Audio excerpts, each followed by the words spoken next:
Now, it's with great pleasure I get to bring on our next guest. We're very lucky to have him. He's a busy guy, obviously. I'll give him an official introduction because he deserves that, because he's got lots of wisdom and expertise he's going to share with us. It's very exciting. So he's the current head of design at Canva. We know that Canva is a real success story for Australia in the way that they've grown their business and just provided astonishing experience for their customers. His career spans over an impressive 20 years across product design, visual content, brand, and research. He was a previous head of product management for Seek Asia. He was director of user experience at Razorfish in New York City and helped pave the way for him to be a thought leader in this space. He now focuses on empowering and guiding his team of 500 plus designers to design the best quality products, as well as that customer experience, as well as balancing the rapid scaling of Canva's business. I am, of course, talking about the wonderful Andrew Green. Come on down, Andrew.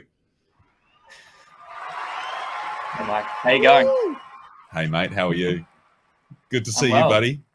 Yeah. So tell us. You look like you're really cozy there in that little spot there. It's beautiful. I do have, funnily enough, I am in my garage. Everyone at Laminex knows this, but I do have a heater next to me now as we're heading into June, July, August, the months in Melbourne that are just horrible. But hey, I'm doing okay. I've got one arm on a heater. Hey, but in a word, I'm going to start this conversation with you, Andrew. You've got vast experience, 20 years experience designing products, designing experiences for customers in this digital world. In a word, one word, how would you describe the future of CX? It's hard to put it to one word. I know, tough question. I think I'll pick one. The one that's probably closest to my heart now is simple. I think simple is probably the future. I can elaborate on that later if you like, but yeah. Oh, elaborate. I'll let you elaborate right now. I'll give you a bit more airtime because that was we condensed that. I think the reason I sort of think that's the case is that there's a lot of noise out there when you're looking at customer experiences and what people could be. They have a lot of choice out there, and I think that the thing that's really been quite good for Canva is that we've always focused on simplicity. There's a lot of other tools in the marketplace for us that we compete against that are actually really complicated. And one of the reasons that like our customers keep coming back every month is because it's just a place that's easy. They can get their work done. They can, if they want to hang out and design. Some of our users spend hours in Canva, and that's fine. And others just get in and out. But I think at the end of the day, we really obsess over a simple experience, and that's just something that is actually really hard. It sounds easy, but it's actually like really hard to pull off. There's a great quote. I always forget. I can't remember if it was Hemingway or Emerson or someone. Oh no, I think it was Churchill that said, if you want me to do an hour speech, give me 5 minutes. If you want me to do a 5-minute speech, give me a day. I just absolutely sabotaged that quote, destroyed it. But it is to really simplify something, not in a way that you're dumbing it down, but in the way that you're refining and distilling like a whiskey. There's a phenomenal amount of work that goes on behind the scenes to get it. So we just go click, click, But all, 500 designers have spent 6 months trying to make that so easy for you. Yeah, we like to think a lot about I think it is a Hemingway. Is it Hemingway quote? That one that you mentioned is really interesting because it really implies that there's more effort involved to make something shorter and more succinct than something that's longer and maybe more complicated.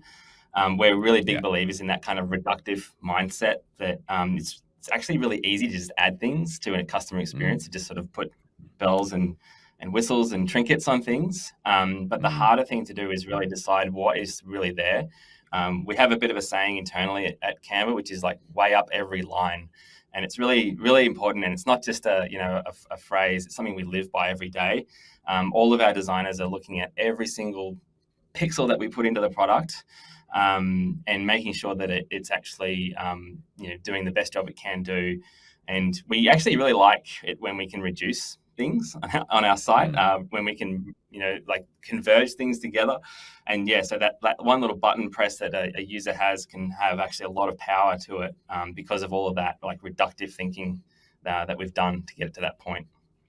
And how much, because the big thing I think, you talk about even in the way that we opened in your bio, empowering others. At the moment, you're empowering your designers.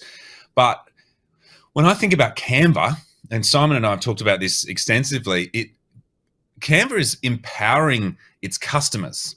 There's such a huge gap in the market there prior to, for those that aren't familiar with Canva's products, it's making the design experience, instead of me going, I have to find a graphic designer or someone expensive and I don't understand and it's expensive and it's time consuming, and I can just get on there and I can whip up an invitation to my 4-year-old's birthday, or I can design, a whole brochure for my next offering. I could even use it in my business, and I'm sure many, many businesses do.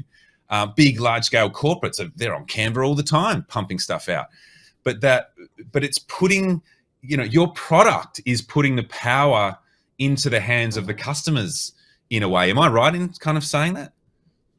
Yeah, absolutely. That's been a philosophy of our founders from the very start, that we believe that design is for everyone, not just designers.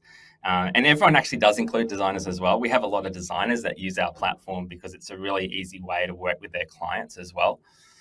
So I think that that's always been the philosophy for us, that design is for everyone. And design actually encompasses not just, the look and feel, but also it's just communication. And we communicate every day. We know that visual content is becoming more and more important in the way that people do communicate, especially we're seeing, as people are working, remotely, that's, getting your message out there, whether that be a business card, an invite, even though, we're looking, things like websites as well at the moment. And presentations are really huge for us as well. It's just about making it really easy to design something or come up with something that's way better than you would have done otherwise if you hadn't done it on Canva. And a big part of that is our templates. So we have a huge templates team that really work hard as well at making it easy to just pick up a template and think, use it to think, well, I can easily think about how I'm going to put my content into this template and maybe adjust a few things, and then off they go. There's a lot of power in that as well. And that makes people empowered. Like they can choose as many templates as they want. They can turn, knobs and dials on their design if they want to, if they really feel comfortable. But even if they did nothing, it would still be like to the template. It would still be a design that they would be proud of. And that's really the core philosophy of Canva. I love it. I'm going to get Justin, and I think we're going to get Amber on as well today, who and we're going to deep dive into this conversation. But before I do that, I want to encourage everyone, if you've got any questions for Andrew, put them in that chat thread. I might even open up the hotlines a bit later. Anything at all, if you want to ask him about his beard, how he keeps it so trim and delightful, please do. Justin's dying to ask you about that. He did just text me about that. So anything, all questions, anything at all, what he loves for breakfast, what he loves for lunch, but also, related to customer experience. But I'm interested also, before we get the other gang on, where does customer experience start and end? Because one of the things I'd love to talk about when Justin and Amber also come on, is it just when someone's looking for, a product, or does the customer experience start bleeding into almost brand experience, start bleeding into employee experience? Is it all just experience now? Is it kind of this one big thing? It is. There's no boundaries, and I think if you put boundaries on that, then you're going to be limiting the experience that your customer can have. And we've always been really big internally as well. Like we have a large brand team internally. They pretty much spend as much time working on campaigns that you might see out there on YouTube ads and bus shelters as much as our internal communications. We do a lot of work on the employee experience at Canva. We want our employees to feel like that, well, we call them Canvanauts. We want our Canvanauts to feel like they're truly part of something special, as much as our users feel like they're part of something special when they use Canva. I know that sounds cheesy, but it is something that we've, again, looked at from the start. We have a lot of emphasis on celebration in our culture. So setting goals, working towards those goals, and when you hit those goals, celebrating them. And that's similar to our customers. Our customers are also looking to hit their own goals and celebrate when they get theirs as well. So for us, it's the whole thing. Like, it doesn't really end. And actually, I think also when someone's maybe needing help or support as well, that's an opportunity for someone to have a peak moment with your brand, whatever it is. they're interested enough to sort of reach out and say they have an issue or they need some support, and that's a crucial moment to really step it up and make an amazing experience. And we've always, like our support team, we call them customer happiness team, are absolutely vital as well in the whole experience. They embody our brand, and in everything that they do, they try to even inspire our customers if they're having some issues, and to make them sort of feel like they're really supported the whole way through the Canva journey. It's beautiful, man. I think I'm going to get Justin on because I would love to include him in this conversation and just get, the three of us bounce some ideas around. So you haven't met Justin yet, but let's get JB on. JB, where are you? I want to introduce you to the wonderful Andrew Green. Round of applause for JB. Justin, meet Andrew. Andrew, meet Justin. How are you? Nice to meet you. Hi, Justin. Nice to meet you, Mike. Zach. Good to see you again. Good to see you again. You didn't get the timing right in terms of your beard ratio compared to where Andrew's is. You only started this morning. Is that how long it took you to get that, JB? I've got a long way to go. Obviously, by the looks of that, it's something to aspire to. I love it.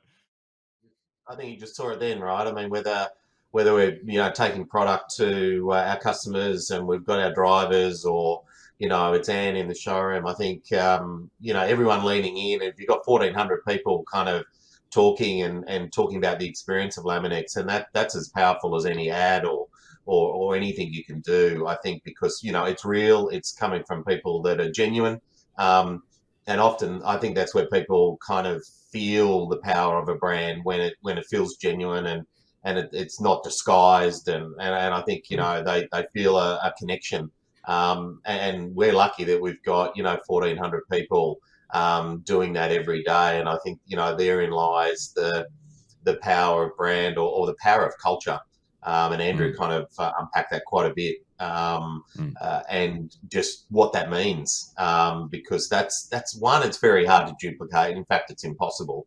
So that it makes it difficult for your competition to kind of figure out beyond the product or beyond the tangible.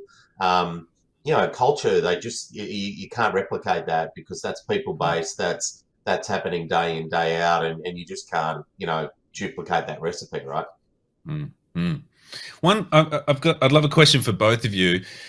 We did talk, or we were mentioning with Anne before, and about online, offline experiences. So even for you, Andrew, have you thought about a way like Jack Ma with this Alibaba stuff in China? You're a digital first company, obviously. You've got products that are digital first. Have you ever thought about, or are you moving to offline? Sorry, I keep getting it wrong in my head. Offline experiences? Is Canva going to create that in some way? Is there a way to do that for Canva? Yeah, we actually have opened a physical space in our Sydney headquarters. It's called Canva Space, and it's like a bit of a extension of our, as you mentioned, like our digital product to the physical. It was actually a really interesting, exercise to go through to sort of design that space and think about what would a Canva physical space be. So we're going to launch it right when COVID hit. So it's just spinning back up again now after that, after the last 2 years. And it's really quite casual. We do a lot of teaching there. So we have our educational instructors there, where people can come in off the street, grab a coffee, sit down in a pretty relaxed environment, just like Canva. We like it to be pretty chill. And we have free lessons from our internal team. So we have an internal team of graphic designers that will help people, if they're trying to start a new business and they're not really sure how to get their business card set up, then they can come down and understand the basics of graphic design and the basics of like what is a good business card. A really amazing one we did as well recently, like we've done ones where we help people with their resumes and making sure that they're putting their best foot forward when they are putting their resume together in Canva. And so I guess for us, it's really just embodied what we are as a company. We really do want to involve the community a lot in what we do. Community is a huge part of what we've done at Canva the whole time. So the doors open, people can come, learn, have a coffee. Some people just come and have a coffee and chill out, and that's fine. We don't mind. There's also obviously some merch there where people want to grab some Canva merch as well. Love it. Yeah, look, I think Andrew just unpacked it, and I think this is the challenge for a lot of businesses is this offline experience in an online world, um, and people trying to feel both parts, and we kind of get it in every day. If, we don't get an instantaneous gratification, or the delivery doesn't happen when we expect it. I think we're all enveloped in that world, and particularly over the last 2 years, and particularly even in just Melbourne. With for those that weren't part of the online experience, they've had to kind of, jump in, whether that's getting groceries delivered, whether that's, that's everything shut, but there are other things open. So, but I think as people come out of that world and they go into the offline experience, it's almost like, hang on, why isn't it the same? And I think, Andrew's just unpacked that a little bit with, a store where, does that experience replicate? And if it doesn't replicate, what should it feel like? And I would imagine a lot of people are wanting probably similar experiences, and Andrew might give a bit of colour to that, and that is, this is what I've experienced online. Am I getting the same feeling? Be it the cultural element of it or the simplicity of it. I would imagine for Andrew that's probably particularly important in that store as they traverse, both worlds, right? Yeah, it's hugely important for us, and it's also a bit like Canva. It's a bit of an experiment as well. We're just sort of rolling it out and seeing how it goes. We're getting a lot of positive feedback, and that's awesome. I guess the other thing that we've always put a lot of emphasis on is with our print products. So when you get something delivered from Canva, a t-shirt or a mug or whatever it might be, we put a lot of thought and care into the packaging, so that if anyone's ever ordered something from Canva, you have hopefully had a really positive experience with that, where it's almost like a bit of a present moment where it comes and we've got like cards in there and stickers and a message from our CEO, and it's really the actual packaging itself. We actually internally spent so much time designing that packaging to get it just right. And I think it's actually, I guess, another thing for me that I've learned about customer experience and is thinking really, really at scales, different scales. So making sure that the small scale stuff that you're thinking about, like this package, the person getting like a cardboard package from us, we put as much thought into that as like larger scale things, which might be like our shop or our Canva space that we've opened, and then also even more broadly to our whole entire product, online product.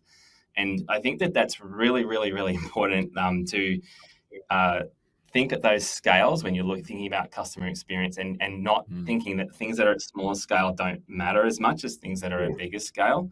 And that's hard too. That takes time, it takes effort, but it's also so important. Yeah, I can't help listening to both of you chat. It makes me think about there's an art and a craft and a it's almost being artisan about it, where you really throw yourself behind something. The packaging of a little cardboard thing, I'll just send them something, it doesn't matter. Now that's the thing that matters.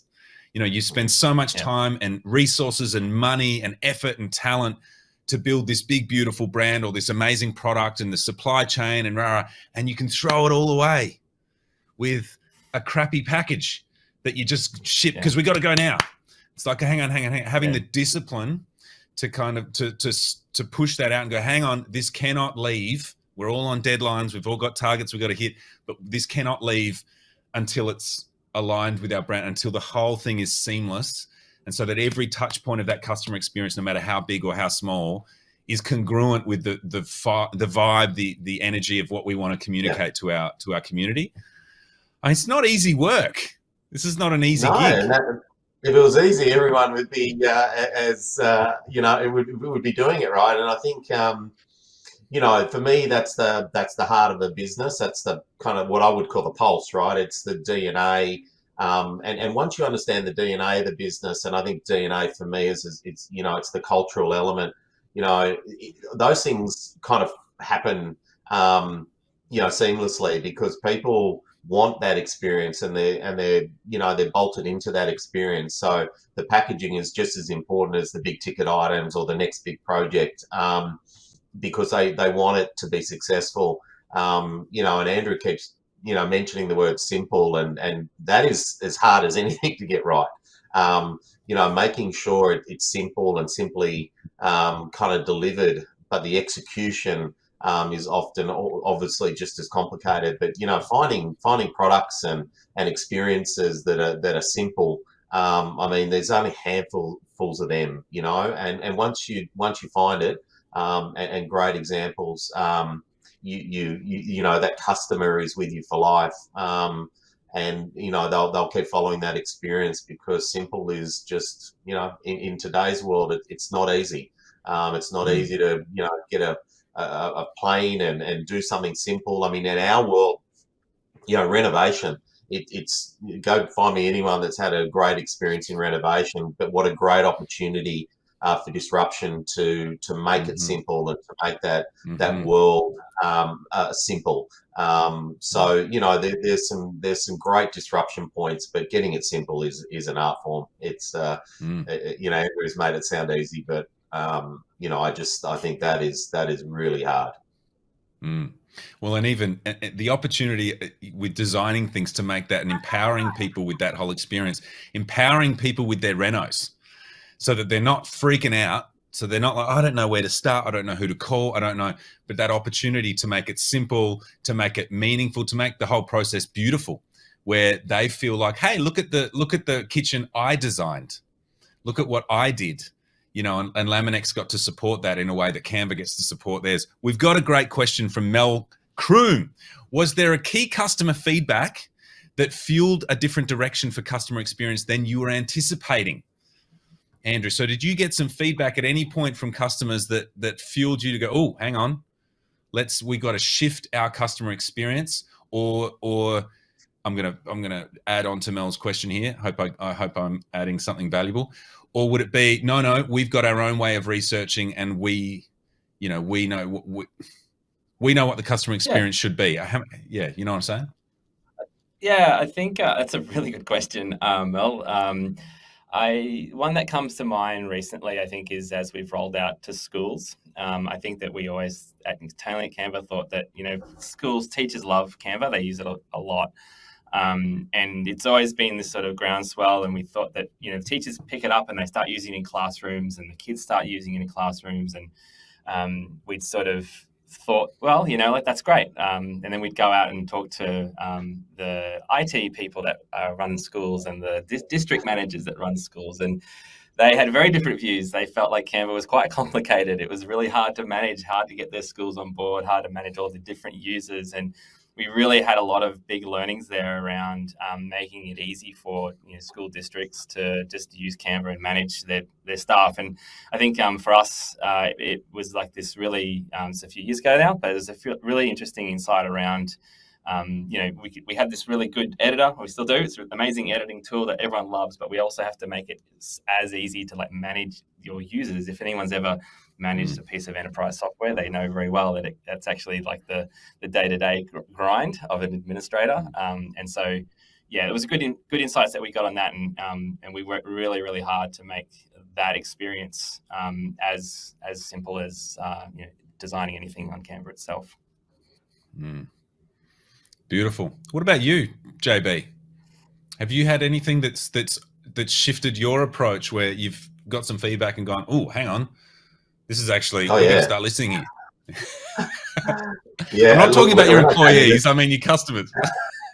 No, definitely customers. I mean, look, when I came into the business, you know, I deliberately spent a lot of time with customers, and you know, the thing I love about customers is, you know, they can be pretty brutal, and they're you know, they're open and honest, and they're really the ones you want, right? I mean, the ones that are silent and leave and don't come back, but you know, you really want to harness that that process and be quite open to it.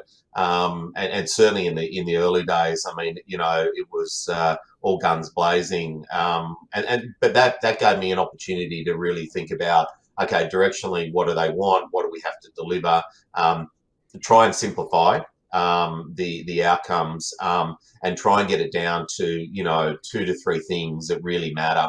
And that's kind of the moments that matter. And Amber will talk about this, I'm sure. But they're the things that I think. And you've got to be really inquisitive. You've got to want to find those things. And as I spend time with customers, I'd much rather try and spend time with, as much as I'd love to see the happy ones, I really want to understand the ones that aren't, and so that we can get that feedback, and then try and figure out what we do, and where do we have to pivot the business, and what what do we need to be in terms of our shape and form to be better at those things. So yeah, look, early days it was pretty punishing, but I just saw opportunity there. I thought we had a great chance to, one, they wanted to stay with us. I mean, they wanted us to be successful. And that's the power of the brand and the power of the business. And we've had 85 years at this. And so, that's the beauty of this brand.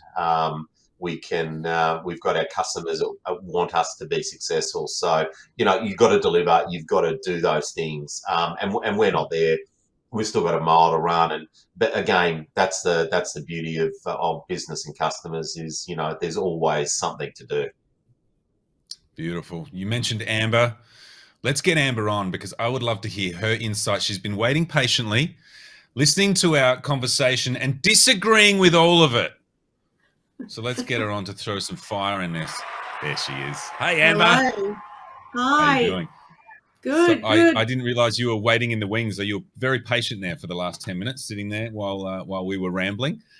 Oh, no, I've Good loved rambles. it. I've loved it. We're talking about customers. We're talking about and how wonderful to meet Andrew and learn about Canva's experience, and how humble they are still with so much success, but still striving to improve. It's a fantastic story.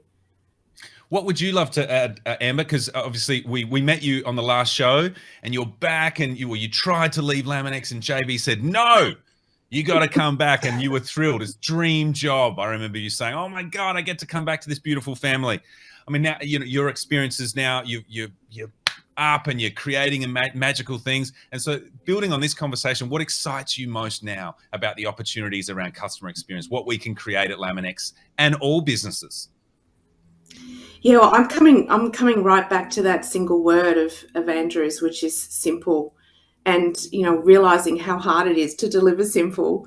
And for me, it's not just about for the customers on the outside, it's for our customers on the inside.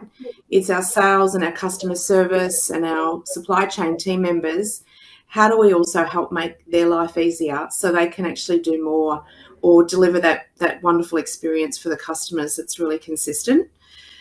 So that's what really excites me. I mean, I love, there's a lot of great messages in there from Andrew and Justin there that I'm reflecting on. I also have just got back from meeting with a customer this morning with the Mitchell group. I was out with Rebecca Valla and Daniel, and I had half the digital team on the screen, and we were interviewing the Mitchell CEO, CIO, and head of sales about, what's going well, but where can we improve?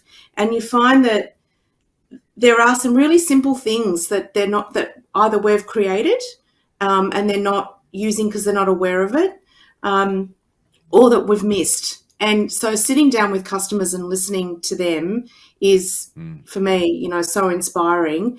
And it's almost like it's another health check. Are we on the right things? Are we working on the right things? And are we prioritizing the right things for them, for those moments that matter, as Justin mentioned? Whether it's ordering, whether it's searching, whether it's delivery, whether it's tech advice or aftercare with credits and returns, they're all really big moments, and we're going after simplifying all of those. So that's what's inspiring me. I'm hearing, I'm not going to talk about politics, okay? I know we just had an election. I got told off already twice this week for talking about it. But, however, I'm hearing in this conversation, it's so humbling, to think about customers and to go, okay, we need to actually just have a conversation. And yeah, they might share some things that we don't want to hear, but that's exactly what we need to hear. And like we saw on the weekend, despite whatever part of the political spectrum you find yourself on, it was quite humbling for everyone, because it was real, oh, have we actually been paying attention to what people are wanting? And that seemed to be one of the main takeaways, was the people are speaking here, are you listening? And it's almost the customer experience for our, political leaders. Have they been really listening? And then translate that to business. There's so much humility needs to be shown as a business, as a leader, to kind of go, all right, well, we think we're something, but we're not everything yet. And that, I'm assuming, Andrew, maybe you can speak to this, and I'd love to hear from all three of you, but there's no end point, is there? There's no point that you go, we've got it now. No, on that point, I would really encourage folks to go out and read a book called The Infinite Game. It's an incredible book about this topic. James Cass version? No, I can Google while Simon I'm talking. Sinek, you're thinking? So James Cass. Yeah. James Cass wrote the original, and Simon Sinek stole that title. Did he really? But anyway, okay. Well, I didn't know the background there. Thanks, Mike. Yeah. Regardless, the mindset in there, I think, is so important, which is really describes it as, simplicity is that simply saying that you shouldn't think that there's ever an end game. That if you change your mindset to say that it's actually an infinite game, that you're going to be continually improving, continually growing and changing.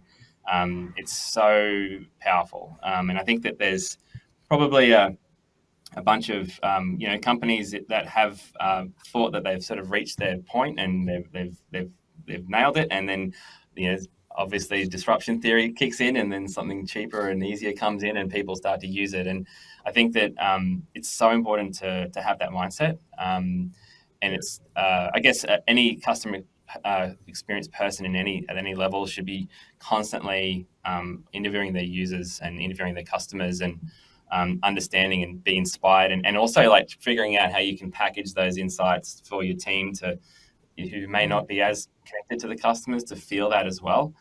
We do a lot of that internally at Canva, where we'll have, we call them like customer brekkies, where our researchers will sort of come back and deliver, little tidbits of insights from their work that they're doing, so that it's not sort of contained, in one part of Canva, but instead we love, like, even all of our engineers, and everyone's invited to do user testing on our product as well, to make sure that they really feel like it's something they want to continually improve. And I also think it's about the attitudes as well of everyone, that you're not being too protective of your idea if you think that it's the right idea. We have a really open mindset at Canva, where if you find something wrong, say you're using the presentation part of our product and you find a bug, you absolutely have anybody can go up and post a message to the engineering team of that part of the product. Go, hey guys, this part of the product didn't really work for me at all. Can you please look at it? And they will, instead of being protective, their mindset is, thank you for that piece of feedback. We're now going to act on it, or we've seen that before. Thanks. That's even more information for us to act on. So it's that mindset as well. That's like throughout the whole org. That's so important. It's beautiful. It's I love that. So many human dynamics play here, because that's egos, and that's pride, and that's, hang on, I've spent all this effort and time getting this thing right, and you're telling me it's not working? How dare you? But shifting that, spinning that to, oh my God, thank you so much. Oh God, this is so valuable. This feedback, this information. Yeah. Yeah, I think that actually goes back to like your hiring process as well, and how you're building your teams and what you look for when you are hiring folks. We always look for people that have that humility, have the growth mindset, also whip smart. I think it's always a great combo to sort of build that up, because for some folks, it's just not how they're manufactured. Like, they just don't think like that. So it's really important to build your teams as you're recruiting folks, that they have that mindset. I've got a question for you, Amber. Given it can be quite brutal, sometimes going out, asking customers, where did we get it right? Where did we get it wrong? I mean, how do you, on a personal, in a personal way, how do you find that energy or that resilience or that confidence to put yourself in those positions and say, I know how hard we've worked on this. I know what we've invested in this and I'm here, and maybe you get not so great for, how do you give yourself the energy to show up and do that every day? I can imagine that would be quite tough. Yeah, it is. But, I also think there's a lot about what Andrew's just said that is true around having that mindset that any kind of feedback, good, bad, or indifferent, is feedback. It's important. We all love good feedback, especially after we've just designed something or built something. But if it's not practical or working, better that we know as soon as possible, so we can adjust it rather than launch something that's just not going to get the benefits that we all hoped for, right? So I think, being a part of a good team, that's the thing about Laminex, and it's the thing that we heard from Jasmine, our driver, is that there is a special culture at Laminex, and we do really pull together in the moments that matter for the business. So we pull together, we regroup, we come in the next day, and we're on for the next day. Yeah, pick each other up, lift each other up, the spirits. What else? I'm going to wrap. I know everyone's got very busy lives and lots of things they've got to get back to. Sarah Spencer's loving it. She just wanted to do a special shout out to you, Andrew, because, hey, don't tell anyone, but she's got a side hustle, her online business, and she used Canva for the brand logo. Such an easy platform to use, and I love how it's always improving. There we go. See? The infinite game to keep moving. And Alan says, great to hear customers are focused. Listening to them can help form a stronger bond. Absolutely. Yeah, to feel heard. For a customer to feel like, oh my God, someone's finally listening. I think Anne spoke to that at the start of the show, where the experience she had with the customer, where the guy was like, God, you're the first person I've had in 2 years that actually remembers what good customer service is.